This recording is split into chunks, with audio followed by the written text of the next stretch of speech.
Hello বন্ধুরা, welcome to my new vlog. আশা করি তোমরা সবাই ভালো আছো। আমিও খুব ভালো আছি।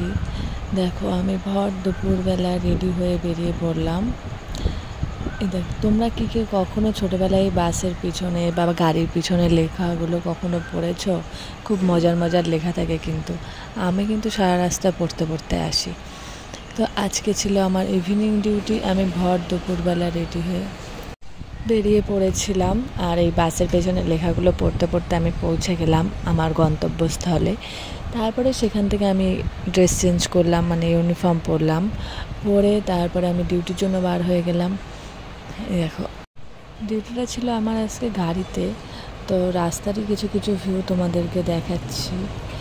আর তার সাথে একটা মজার কথা, ওই গাড়ির পিছনটাতে কী লেখা ছিল জানো? মানে ওই বাসটাতে লেখা ছিল চল টুম্পা ধামাখালি। মজার না? ওই রকমই মজার মজার লেখা থাকে সব গাড়ি, বাস, সব অনেক কিছুতে। অনেকক্ষণই ডিউটি হয়ে গেল।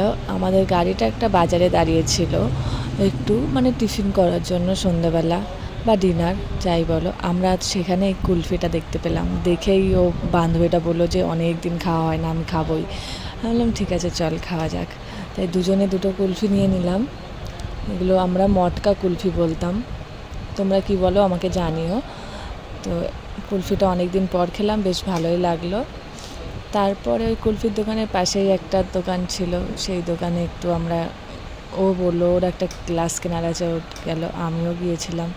তো একটা গ্লাস কিনে নিলাম, নিয়ে একটা শাড়িও কিনেছিলাম, ও একটা আমি একটা। তারপরে ড্রাইভার দাদার বন্ধুর সাথে দেখা হয়েছিল। ড্রাইভার দাদার বন্ধু আমাদেরকে কোল্ড ড্রিঙ্কস খাওয়ালো আবার। তো সেটাও একটু রাতে খাওয়া হলো। ডিউটিটা শেষ হয়েছিল অনেক রাতে। যাই হোক, ভিডিওটা কেমন লাগলো তোমাদের জানিও। আর ভালো লাগলে লাইক আর আমার চ্যানেলটাকে সাবস্ক্রাইব করে দিও। বাই।